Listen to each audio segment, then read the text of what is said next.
Porque tú me miras así.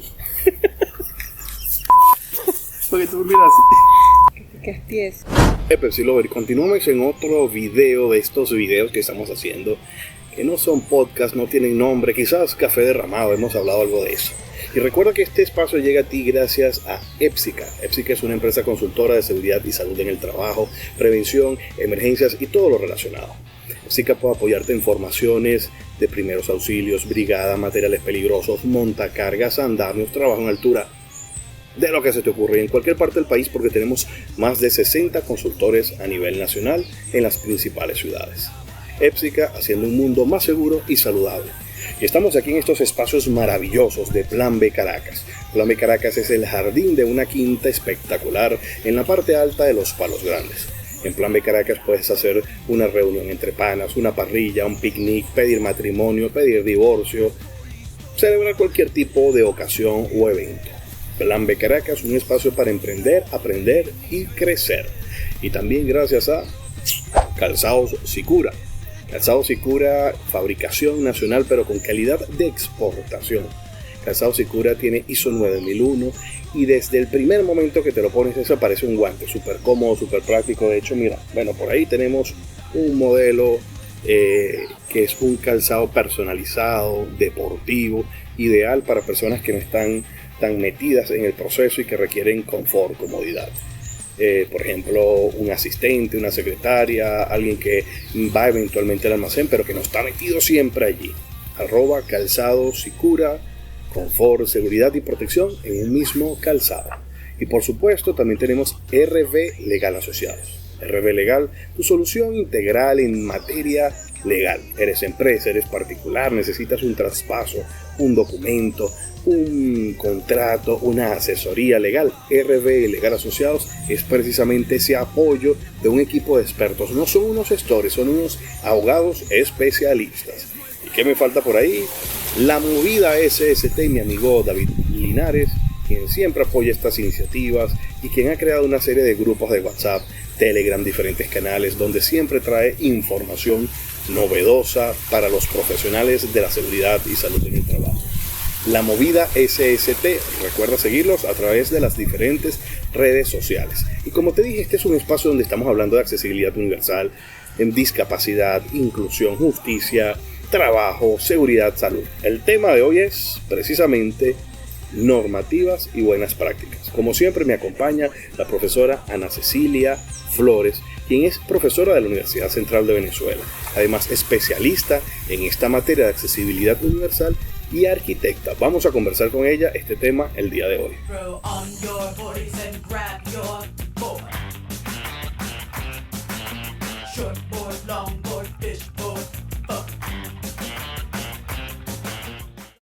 Bueno, ya estamos aquí nuevamente en los espacios de Plan B Caracas con Ana Cecilia Flores, quien es arquitecto, especialista en accesibilidad universal, conversando de temas de accesibilidad universal, discapacidad, prevención, seguridad, salud, de muchas cosas en este café derramado. Esperemos que el día de hoy no se nos derrame. Ana, ¿qué pasó? ¿Ibas a decir algo? Iba a decir que ahí no se te derramaba tanto. Bueno, por lo menos esta es una braga ignífuga, tuve una quemadura recientemente. Vean ahí en el Instagram de Epsica lo que me ocurrió. Bueno, vamos a comenzar de lleno. ¿Qué normativas, Ana, en materia de accesibilidad universal existen en Venezuela a nivel internacional? Normativas técnicas, ¿te refieres? Legislación, normativas de diseño, de accesibilidad o cualquier cosa relacionada. Pues legislación reciente, de hace pocos meses, el año 2024, se aprobó finalmente. Existía una ley especial para personas con discapacidad. Ahora es una ley orgánica para la inclusión, igualdad y desarrollo integral de las personas con discapacidad. Te acordaste el nombre. Bueno, fíjense, para los que no somos abogados, la importancia, el director de Epsica siempre explica como abogado Eduardo Villarruel, que una ley orgánica es aquella que el Estado considera que una materia es tan importante que para que no sea cambiada de una manera fácil, sino que tenga que cumplir una serie de procesos, pasar por la asamblea, debe ser orgánica. Por ejemplo, la materia infantil de niños, niñas y adolescentes. Por eso es que la LOBNA es una ley orgánica. En el caso venezolano, en el año 2015, la ley de bomberos también pasó a ser una ley orgánica. la ley orgánica del trabajo de las trabajadoras y los trabajadores. O sea, todo este tipo de leyes que el Estado considera que son una materia especial y que se debe legislar con fuerza, son leyes orgánicas. Eso quiere decir que pasamos de una ley ordinaria a una ley orgánica.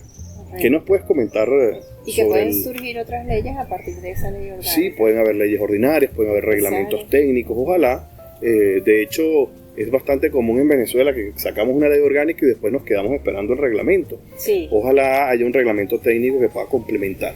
Pero ¿qué aspectos relevantes o qué nos puedes conversar de esa ley? Esa ley tiene varios aspectos interesantes, porque aparte que fue una ley que tardó, tomó su tiempo, que pasase de una ley ordinaria a una ley orgánica, es una ley que recoge distintos otros reglamentos en áreas diferentes, por ejemplo como el de la educación, ya la ley lo incorpora, ¿no? Reglamentos que por ejemplo dictaban la obligatoriedad o la acción afirmativa para la inclusión de estudiantes con discapacidad en un 3%, anteriormente, no, esta ley establece que es un 3%, aumenta, ¿no?, el número de estudiantes con discapacidad. Antes era un reglamento y ahora está en la ley. Recoge también o renueva toda la parte de los términos, hay unos conceptos, unas definiciones que establece la ley, que entonces es el marco para, como decías tú, el desarrollo de las normativas técnicas, por ejemplo, SCOBENIM, etcétera. Es decir, que una recomendación para los colegas profesionales de seguridad y salud en el trabajo es que lean esa parte de términos y definiciones. No quedemos como que estamos fuera de onda, o por no llamarlo de otra manera, porque incluso podemos, sin querer y por desconocimiento, ser ofensivos, ser discriminatorios. Entonces es importante que estudiemos esa parte de terminología, que la conversamos en el primer episodio. Sí, además esta ley establece sanciones. La ley anterior no establecía sanciones, entonces también allí hay que estudiar esta ley, ¿no?, para no caer en infracciones por desconocimiento. Quizás debimos haber empezado por lo internacional, como hace uno de los trabajos especiales de grado, que te hablan de lo macro, meso, micro. A nivel internacional, ¿qué organismos, qué entes regulan, norman este tema? Pues la primera bandera o el marco de esta ley es sin duda la Convención Internacional para las Personas con Discapacidad. Ese es sin duda el marco de esa ley. Ya después vienen otros instrumentos, pero siempre dentro del marco internacional de derechos humanos. Convención Internacional de las Personas con Discapacidad, que es, siempre lo digo, es la primera convención de derechos humanos de este siglo. Y es precisamente el de las personas con discapacidad. O sea que es algo contemporáneo, reciente. Es contemporáneo y no es solo para las personas con discapacidad, sino al tratarse de derechos humanos es una convención para todas las personas. Bueno, genial. De hecho, fíjense que el tema jurídico es un entramado y podemos hablar de esa convención, pero estamos hablando hasta de derechos humanos. Total. O incluso los ODS. Por ejemplo, los ODS y la Agenda 2030 habla en el objetivo número 8 del trabajo decente y el trabajo digno. Y es una palabra que tú usas mucho, la palabra digno, y como una persona con discapacidad a veces puede perder su dignidad por algo que puede parecer sencillo, como un baño que no es accesible. Y te complemento un poquito eso, ya que tocan los ODS, precisamente esta convención se utilizó en la discusión, o sea, digamos que los actores estaban presentes en las discusiones de ambas cosas. Y en 14 de los 17 objetivos está presente la accesibilidad de manera directa o indirecta. Bueno, pero es que de hecho, fíjate, si mal no recuerdo, el 4 es salud o educación. Entonces, salud definitivamente muy relacionado, el tema de educación igual, el 17 que son las alianzas, como precisamente, y esto es lo que estamos haciendo acá, o sea, totalmente. Aquí tenemos una alianza entre RB Legal Asociados, Hepsica, la marca de Ana Cecilia Flores como arquitecto, especialista en accesibilidad universal, otras cosas que hemos hecho con el tema de edadismo, que hemos conversado un poquito del tema de adulto mayor, de inclusión, GEDI, JEDI. Entonces, esos ODS deberían perseguir de manera genérica esto. Sí. De hecho, fíjate que estamos hablando de las leyes, normas, y ahorita hablamos de la ley venezolana, pero uno de los aspectos que también hemos abordado en otros episodios es el tema de la formación o la educación. Y hay algo que no hemos conversado, Ana, que es el tema de que off record, como digo yo, por fuera de las cámaras, nosotros hablamos muchísimo, carreras como terapia ocupacional, como seguridad y salud en el trabajo, o seguridad industrial como se llama en muchos TCU. medicina en general.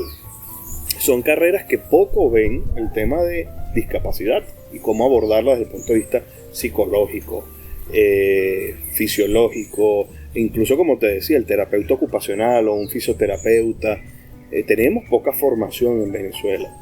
Las leyes y la normativa, que es el tema que estamos conversando en el episodio de hoy, deberían ir enmarcadas obligan la incorporación en el tema, si mal no me equivoco, el artículo 30 de esta ley orgánica, o por allí va el artículo, obliga a que se incorpore el tema de discapacidad dentro de la formación y por supuesto en extensión e investigación. En todas las carreras debería tocarse el tema. No es que debería, es que deben. Bueno, fíjate que creo que fue en el episodio anterior que conversamos un poquito precisamente de la exclusión, de la equidad, la igualdad. Yo recuerdo cuando tuve la primera oportunidad de estar en los bomberos de Fort Lauderdale, formándome con ellos en Florida, Estados Unidos, que uno de los paramédicos que ellos tienen es una persona de baja talla. Y uno es un paradigma. En Latinoamérica en general te dicen que el bombero tiene que ser un tipo de 1,80 m, cosa que es mentira porque en general el latinoamericano es de talla baja. Mexicanos, peruanos, venezolanos, colombianos, comparado como pudiera ser un alemán, un sueco, obviamente de talla de generalidades, ¿no? Pero se rompe ese paradigma y ellos me decían, el tipo es excelente paramédico. ¿Okay? Entonces, muchas veces vemos eso como ese enfoque capacitista que mencionabas en otro episodio, de bueno, él tiene esta capacidad o tiene esta discapacidad. Bueno, pero tiene unas habilidades que podemos potenciar. Así. Ana, desde la escuela, ¿cómo podemos fomentar precisamente, ya hablando del tema de educación, y dice que esté en las leyes, pero cómo llevamos esto al currículum de estudio de la escuela? ¿Cómo concientizamos o formamos a los maestros, las maestras, y por supuesto a las madres y a los padres para que desde niños concienticen a los niños, a los futuros adultos en este tema de accesibilidad y discapacidad? Inclusión en general. Creo que debe estar ahí en la parte de educación de manera transversal, no como un capítulo especial, sino de manera transversal, siempre con naturalidad presente el tema de la diversidad, y allí también sin duda estarán las personas con discapacidad. Fíjate que tú eres docente, eres maestra, y cada vez que tú dices una frase me enseñas de una manera que me recordaste. Estamos discutiendo un programa de formación para personas que conducen taxis. ¿Ok? Y bueno, estamos asesorando a esa empresa y le sugerimos un módulo de primeros auxilios, uno de seguridad vial, manejo defensivo, mecánica vial. Y yo propuse, precisamente porque me he concientizado, gracias a las conversaciones con Ana, un módulo de atención a personas con discapacidad. Tú me decías, eso es excluyente, es discriminatorio, es como ponerlo aparte. Capacitista. Debe ser algo integral, transversal en el programa. En el caso de ellas que ofrecen un servicio, bueno, forma parte de la excelencia en el servicio. La atención al servicio es que al cliente o el servicio al cliente va a ser que voy a atender bien a todos y que tengo que estar preparado para atender a una persona con una discapacidad, una mascota, un adulto mayor, embarazada, o sea, si te hablando de mí, está metiendo conmigo. Si naturalmente sabes atender a tu cliente convencional, digamos, porque todavía no sabes que ese está allí presente, parte también de tu cliente, pues tienes que estar en tu formación integral. Mira, esto debemos hablarlo en otro episodio, pero hay un tema que es, este es lo interesante de este café derramado y de la terminología, ¿no? Y yo teniendo cercanos a gente que tiene hijos que son personas con trastorno del espectro autista, es relativamente común que la gente que no sabe de esto diga, para referirse a los niños que no están en el espectro, que digan que son normales.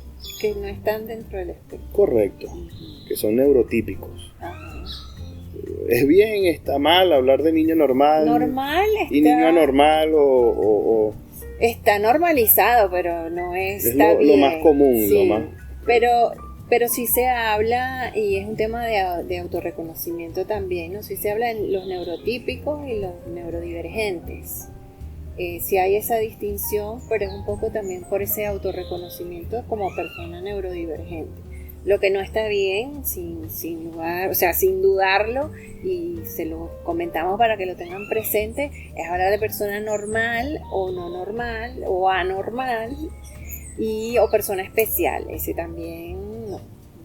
Que hace quizás 20 años era como algo normal o común. De hecho, es bastante común que madres digan, ay, es que ellos son especiales, son unos angelitos, ellos te regalan amor.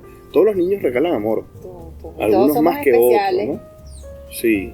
De hecho, hay una frase, y no sé si lo mencioné en otro de los... Yo no sé de quién es del Departamento de Educación Especial, que creo que todavía se llama así, del Pedagógico de Caracas, que dice algo así como que si hay algo que tenemos todos en común es que somos diferentes.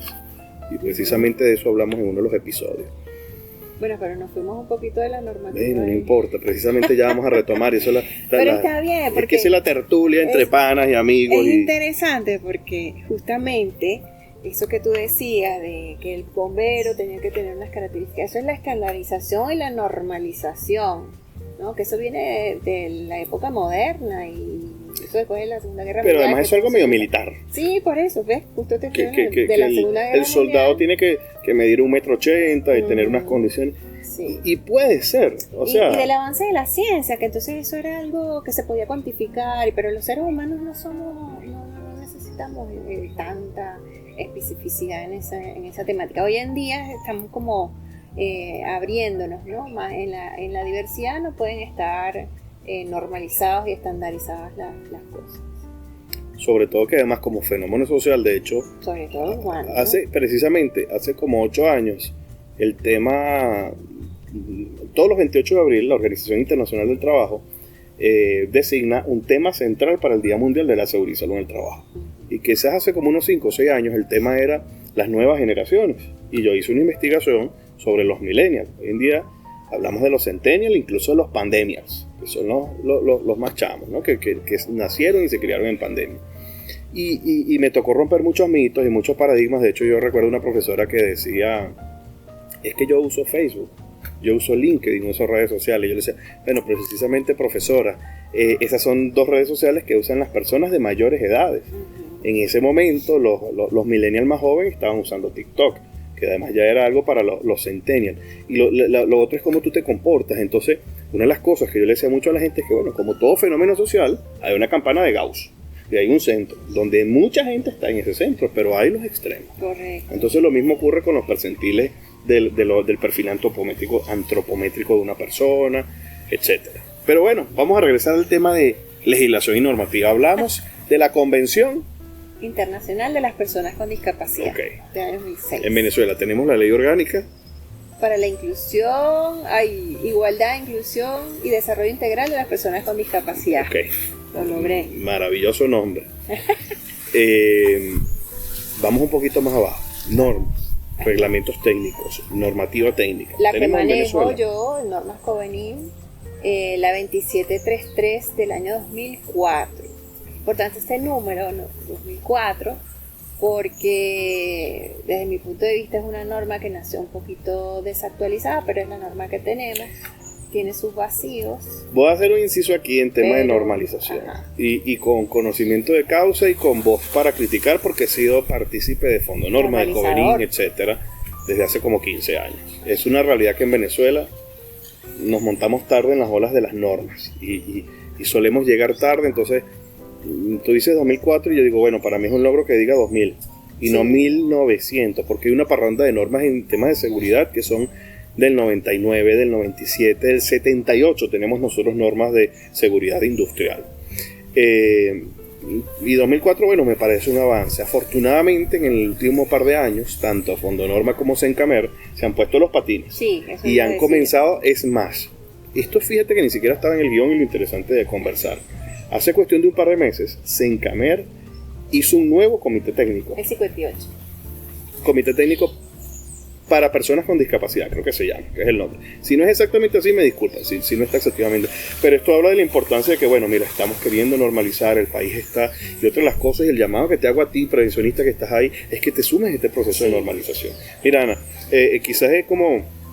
Puede sonar como medio odioso, pero cada vez que hay una discusión pública de una norma, yo le digo, participa, colega, si no después no te quejes, porque después decimos que la norma es mala, que no sirve, que no sé qué. tenemos que participar.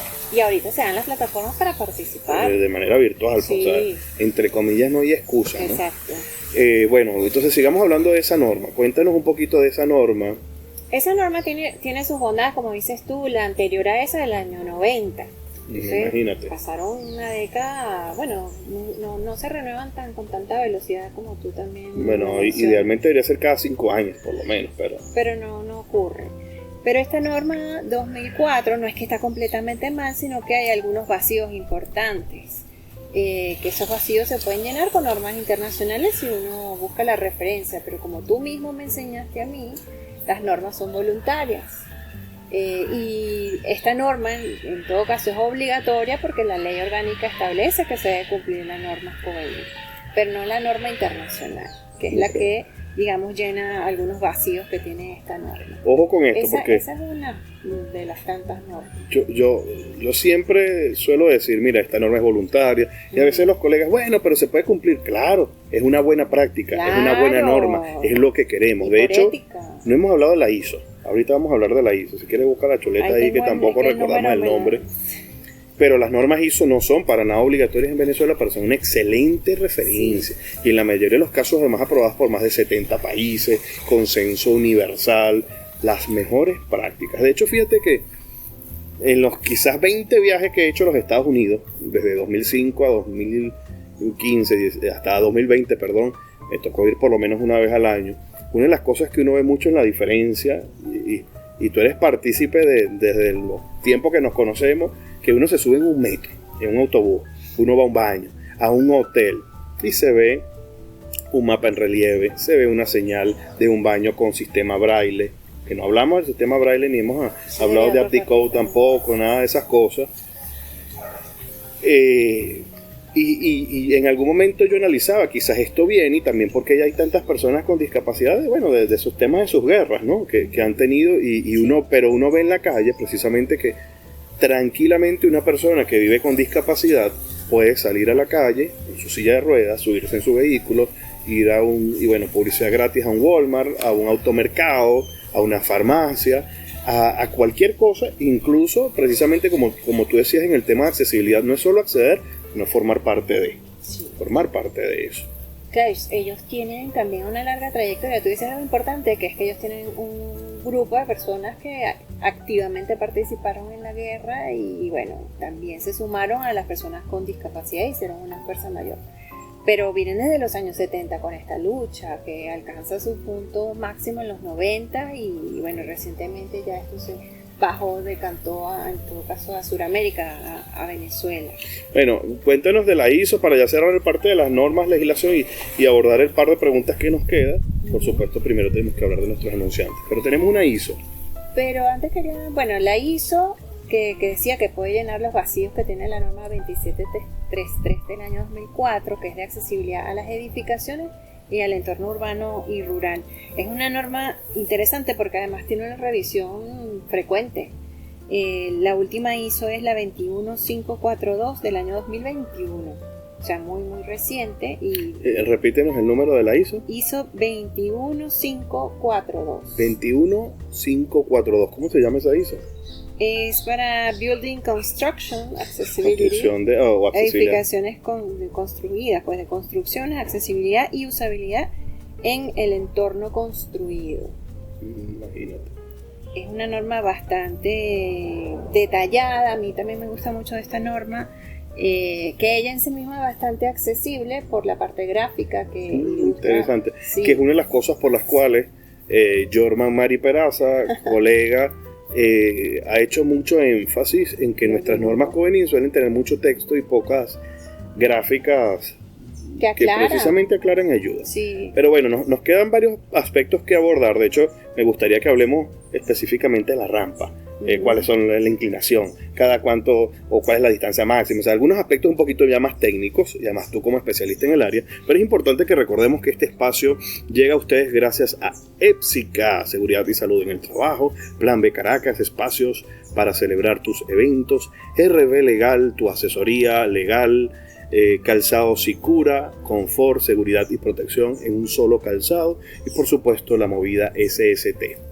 grupos de WhatsApp, movida de colegas profesionales de seguridad y salud en el trabajo. Ana, hablamos entonces de la Convención Internacional, de la Ley Orgánica, de normas COVENIN, hablamos de una ISO que no es obligatoria ni es venezolana, pero siempre son buenas recomendaciones. En nuestro caso venezolano, antes de que nos expliques un poquito más de la COVENIN que tenemos y ya de cosas puntuales, yo sí quería hacer énfasis en algunos aspectos que, y sonará petulante que uno se alabe, pero que gracias al trabajo de estos dos servidores se ha logrado, por ejemplo, que incluso suena feo que digamos que peleemos, pero a veces logramos como luchas, como batallas, porque es difícil discutir, romper paradigmas, el hecho de que una persona con discapacidad pueda pertenecer a una brigada de emergencia.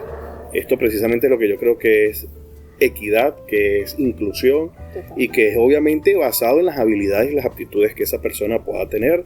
Hay muchas cosas que una persona con algún tipo de discapacidad puede hacer como respuesta a emergencia.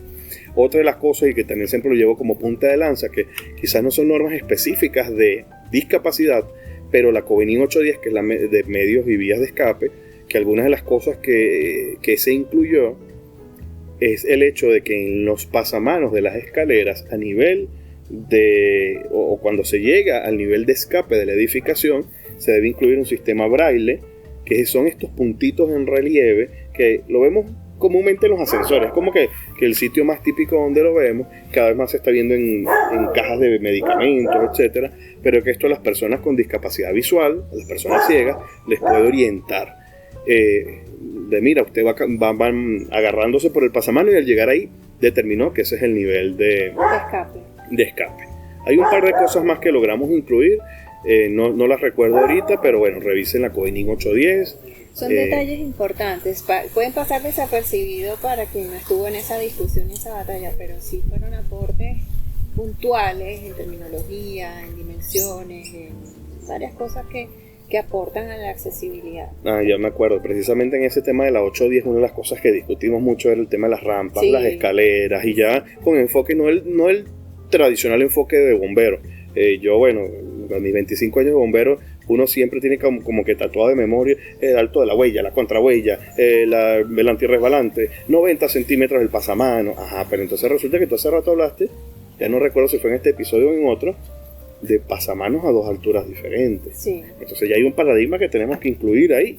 Y que fíjense, si eso es para una condición de no emergencia, pues en una emergencia posiblemente es más necesario. Es duplicar la seguridad, eso para niños, para personas de baja estatura, no necesariamente por una condición, sino que simplemente son más bajas dentro de las dimensiones convencionales de nuestras. Además que fíjate algo, Ani, yo lo digo con los extintores. Sí, nuestro extintor nos dice, según norma COVENIN 1040, que la altura máxima que se debe poner desde el piso hasta la parte de arriba es 1,30 m. O 1,20 m, bueno, ahorita tuve un lapso, creo que es 1,30 m. Pero yo siempre recomiendo ponerlo más abajo. El que yo tengo acá, que hice yo, me puse al lado, en bipedestación de pie y donde me queda la mano, porque además yo siempre digo algo, y puede sonar feo, pero con profundo respeto lo digo. El gigante, el altote, el de talla alta se puede agachar, pero los que somos de talla baja, no, ni que brinquemos. Entonces es preferible que el extintor esté bien bajo. Pero esa es la altura máxima, porque esa es otra cosa. Claro, pero muchas veces entonces la gente agarra y lo pone, bueno, ese es el máximo y lo estoy poniendo. Sí, entonces por eso digo, mientras más bajo, obviamente respetando el mínimo es 10 centímetros desde el piso hasta la base del extintor, por un tema de humedad, de inundación, etc. Entonces, ¿por qué no más bien es preferible que pongamos los extintores bajos, que cualquier persona va a poder acceder, incluso una persona en silla de ruedas, al extintor? Esa franja de altura para el alcance, ¿no? En accesibilidad, va precisamente de 30 centímetros hasta 1,40. O sea, en esa franja, digamos, de agarre de genérico, no solo de extintores, sino de... Sí, exacto, de cualquier elemento que tú vayas a colocar. Yo te iba a comentar eso, que en nuestras normativas también a veces ocurre que las personas se la toman literal y esos son máximos y mínimos de seguridad, pero hay un rango donde se puede trabajar. Y a veces eso se toma literal, no, ese es lo máximo y ahí es donde va, ¿no? Eso es una sugerencia máxima, pero como dices tú, hay un rango en donde puede ubicarse, ya eso es cuestión también de criterio establecido entre la parte de seguridad, los diseñadores, en el caso de la arquitectura, quienes diseñamos dónde van esas instalaciones también es de la mano de los arquitectos. Yo quería comentarte que es importantísimo, esa norma 27333 está casada con las normas que establecen los parámetros para las escaleras y para las rampas. No se pueden dividir, tienen que ir esas tres normas juntas. Y más o menos qué aspectos técnicos recuerda, por lo menos eso, la inclinación de una rampa, ¿cuál es el máximo? Bueno, en la Facultad de Arquitectura a los estudiantes les enseñan que las rampas todas son o máximo de 6%, ¿no? 6%, ok. Y eso es verdad, pero también eso depende. Claro, porque fíjate que es bastante común que hay rampas para carga. O sea, para un comercio, que un muchacho con una carrucha sube una carga por ahí. Esa rampa pudiera tener mayor... que no son estas rampas. Estas rampas son precisamente para la accesibilidad de las personas dentro de la seguridad y la ergonomía. Entonces, digamos que ese es como un número máximo de arquitectura, de diseño. Pero antes, si se van a las normas del año 90, era muchísimo mayor ese porcentaje, ¿no? Mientras más pequeña es la altura, mayor es el porcentaje. Un escalón de 18 centímetros, la pendiente máxima que debe salvar esa rampa es de 12%. Y esas son las rampas también en las aceras. Es máximo de 12%. Claro, porque es corta, entonces no importa que digamos de 1,5 de desarrollo, entonces bueno, está bien un 12%, pero no una rampa de mayor desarrollo. Por ejemplo, hablaste de mi querida Universidad Central de Venezuela, está llena de rampas. Sí. Aula magna, hay una rampa que sube hacia el segundo piso, hacia el área del balcón. En la escuela, no recuerdo si es Derecho, Ciencias Políticas, Psicología, precisamente Arquitectura. Junto al auditorio está esa área de Galia, esa rampa... Esas rampas correspondían a la norma cuando se hizo ese edificio o esos edificios que estamos hablando de los años 30, 40. O sea, no podemos comparar esa rampa o juzgarla en relación a esta norma que es del año 2001. El centro comercial Millennium, del estacionamiento al centro comercial, hay una rampa que más es muy sí lisa, la podemos juzgar. Es muy lisa y buscó salvar con unos sistemas antirresbalantes, que a mí eso me parece fatídico porque el antirresbalante en una escalera funciona, pero en la rampa depende del paso de la persona. Sí. Y el 80%, me atrevo yo a afirmar, de los pasos no caen en el antirresbalante. ¿Qué opinas de eso? Es que la rampa no solamente es la pendiente. Tienen que tomar en cuenta el material, la superficie que sea antideslizante, si está... Sí, pasamano. Sí, si está... O sea, antideslizante incluso con lluvia, si va a estar en el exterior. Que a veces se olvidan que llueve. Debe estar en buenas condiciones de mantenimiento, debe tener su pasamano, incluso incorporaría cosas de la ISO. Iluminación cuando... Iluminación, protección también, si se puede. Un riel en la parte inferior como a 10 centímetros porque las personas usuarias de ciertas ayudas técnicas eso les facilita y evita volcamiento, que un bastón se quede atrapado. Si hay una persona con discapacidad visual también puede seguir orientándose por ahí, y los pasamanos a doble altura. Entonces dijiste que a nivel arquitectónico hablamos de 6%, en aceras o cosas por el estilo, cortas 12%. Sí, es que realmente hay que consultar la norma conveniente. Porque varía. Okay. Depende de la altura, del trayecto y la altura que vas a salvar. Importante que no está en esa norma, está en la ISO y fue motivo de discusión en la 810, que fue en la que participamos.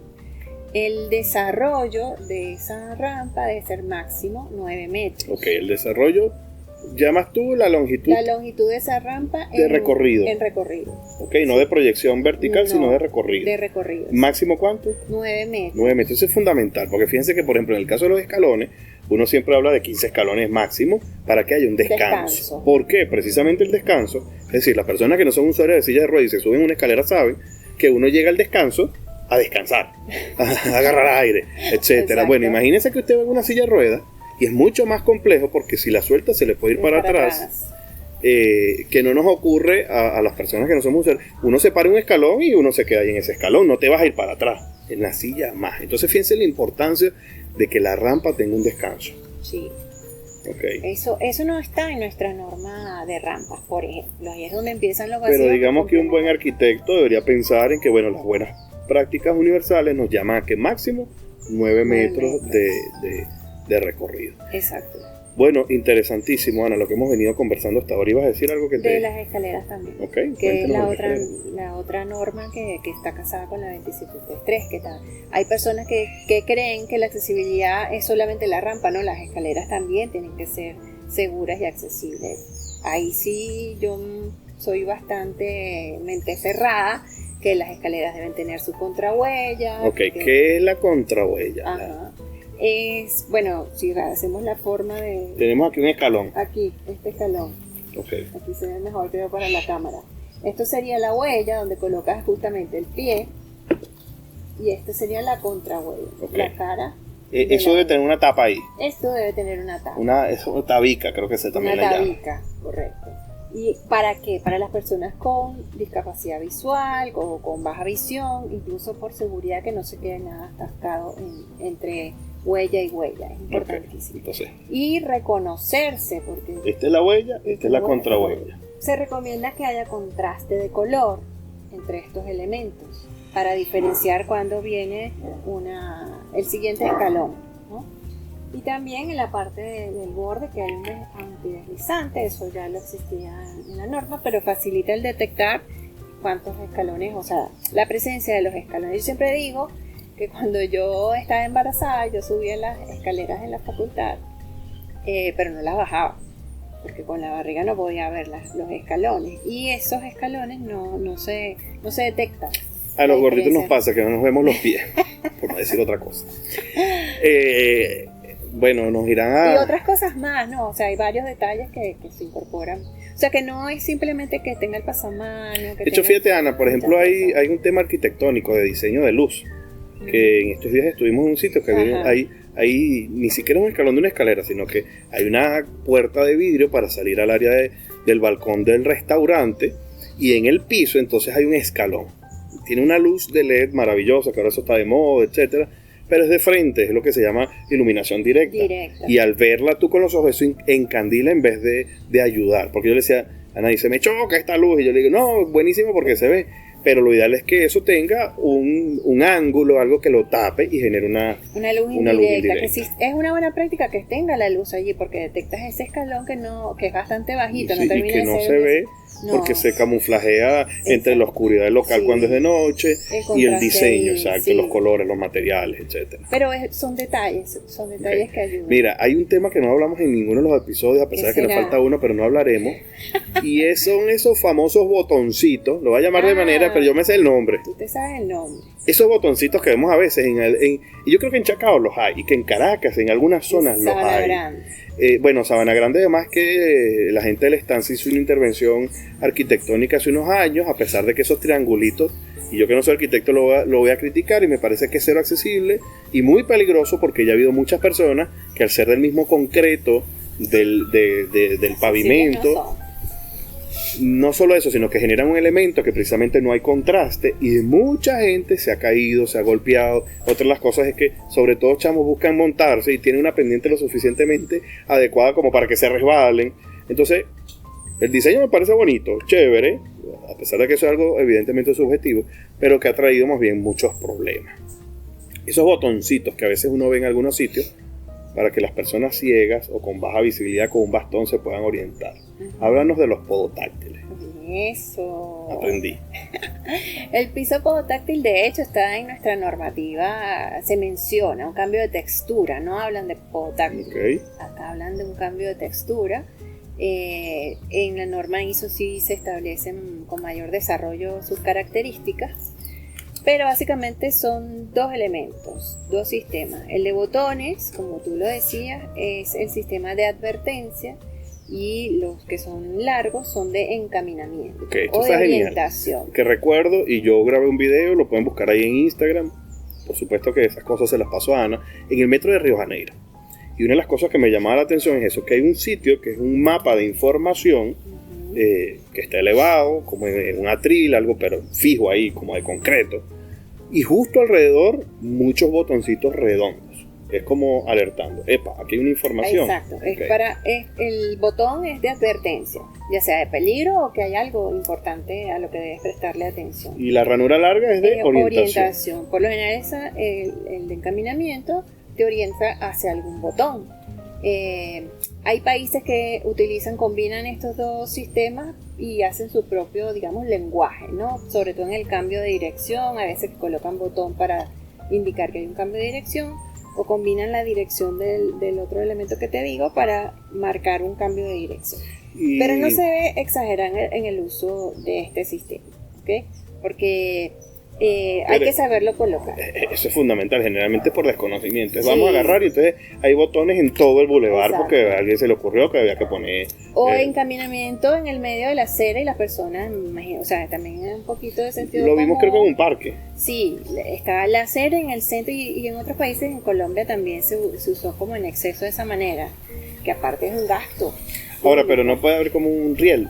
Puede haber un riel, tú puedes utilizar elementos arquitectónicos como un brocal, pero vegetación. ¿qué es lo criticable de que vaya todo eso por todo el centro? Por el centro, que el barrido de la persona del rastreo, que más bien se llama rastreo, del bastón, que son en un arco más o menos de 60 centímetros, pues si vienen otras personas que los vas a ir golpeando.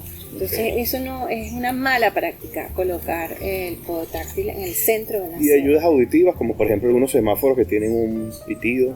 Eso ayuda muchísimo. En nuestra ciudad no tenemos, creo que el único que tenía sonido...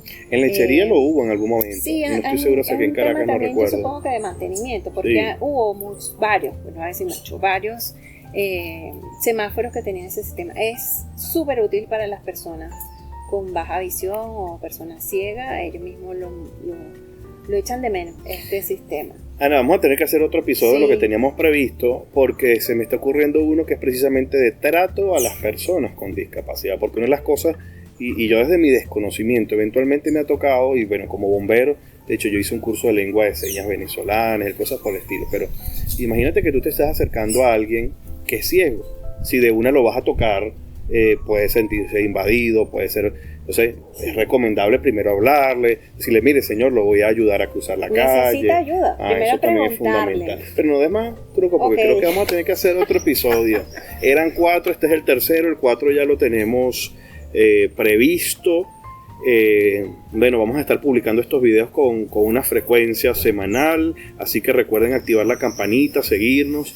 Tenemos como último aspecto, precisamente, Ana, desde el punto de vista de normativa, legislación, el prevencionista, el profesional de seguridad y salud en el trabajo, porque fíjate algo, en las empresas no hay una persona profesional dedicada al tema de accesibilidad o discapacidad. Obviamente muchas veces algunas organizaciones que tienen políticas generalmente globales o internacionales. Algunos departamentos de recursos humanos piensan un poquito en el tema de la inclusión, pero yo creo que el prevencionista, el profesional de la seguridad y salud en el trabajo tiene un papel fundamental en esto. De hecho, fíjate que hemos hablado del tema y no mencionamos en cuanto a la ley, que por ley venezolana todas las empresas deben contratar un porcentaje de personas con discapacidad. Y con respecto a esto hay mucho mito, del 5%, es decir, que de cada 20 personas, una persona debe ser con discapacidad. Y tiene que estar certificada por el CONAPDIS, esto es fundamental. O sea, no es que te llegó alguien que tiene un aparato auditivo, si no está certificado por CONAPDIS, no entra dentro de ese... No, digamos que siguiendo el protocolo, no deberían necesitarlo, digamos, por derechos humanos, pero dentro de los protocolos, para, bueno, también un poco evitar que personas que no tengan una discapacidad pasen los olímpicos. Claro, de hecho, fíjate que hablamos de un caso hoy y yo tuve una discusión, vamos a decir que interesante, precisamente en una conferencia con la gente del CONAPDIS, y su postulado era, el mío es diferente y más o menos lo sostengo, que si en una empresa una persona se accidenta, se lesiona, y en esa empresa adquirió la discapacidad, estos funcionarios del CONAPDIS sostenían, ellos, no quiero decir que es una postura oficial, ellos sostenían que esa persona, como adquirió la discapacidad en ese trabajo, no debería entrar dentro de ese 5%. Yo creo que ni tan calvo ni con 2 pelucas, pues ya es una realidad, está allí, antes no tenían, ahora lo tienen. La discapacidad adquirida, no importa dónde la adquirió. Claro, lo que pasa es que a lo mejor hasta desde un punto de vista político, ¿no? O sí, alguien pudiera decir, bueno, pero es que fue el empleador el que le causó y entonces como y lamentablemente muchas veces esto sirve precisamente para que la gente la acosen, la voten, sí. Precisamente persigan ese acoso para que la persona renuncie. Y que hay un tema que es que las empresas hay mucho que pueden hacer con personas con discapacidad, pero definitivamente la organización debe estar preparada. Totalmente. Entonces creo que nos quede ese quinto episodio para hablar precisamente de trato a personas con discapacidad y cómo las organizaciones pueden prepararse para captar personas con discapacidad, para incluirlos y que eso, porque hay algo que también hablamos Ana y yo off record, que le pasó a alguien además muy cercano, y no va a mencionar la empresa, pero de un gran amigo, que su hijo es una persona con trastorno del espectro autista, que lo contrataron y él estaba muy contento, y resulta que después que lo contratan, cuando él pregunta cuál va a ser el horario, etcétera, dice no, él no tiene que venir. Entonces fíjense lo fuerte de que esto no es un trabajo, esto es una especie de beca, y no es lo que la persona quiere. La persona quiere que su hijo vaya a trabajar y que sea lo más útil, lo más funcional posible. Y no queremos una beca porque no es un tema económico, afortunadamente en el caso de ellos, ¿no? Queremos que la persona trabaje, desarrolle.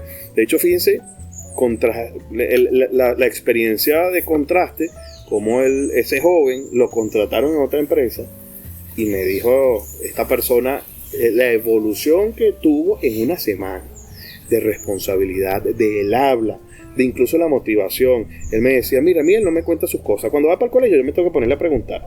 Él llegaba del trabajo súper emocionado. Mira, y echando los cuentos. Papá, hoy me enseñaron esto, me pusieron a hacer esto. Pero es una empresa preparada. No, precisamente fracasó porque la empresa no estaba preparada. Wow. Y además yo también siento que lo pusieron a hacer cosas, y lo hemos hablado pues con los mismos padres del chamo, demasiado exigentes. El chamo tenía que tiene trastorno del espectro autista, que algunos que tienen unas habilidades muy buenas para algunas cosas, pero tenía que conciliar unas facturas con un Excel, con la tasa del Banco Central de Venezuela, etcétera, que a una persona neurotípica se le hace difícil. Entonces no prepararon el puesto y la empresa fue un poquito mejor, pero tampoco estaba preparada para eso. Y eso pasó mucho en las empresas venezolanas, porque hay empresas como Microsoft, como sobre todo en la parte de tecnología, que están buscando personas neurodivergentes. Todo lo contrario, y que están incluso apoyando universidades para poder tener el semillero, garantizar su semillero de personas neurodivergentes dentro de su plantilla. O sea, esa es otra mirada, otra visión que tienen empresas que, bueno, de países incluso más desarrollados, ¿no? Eso quiere decir que nos estamos quedando atrás.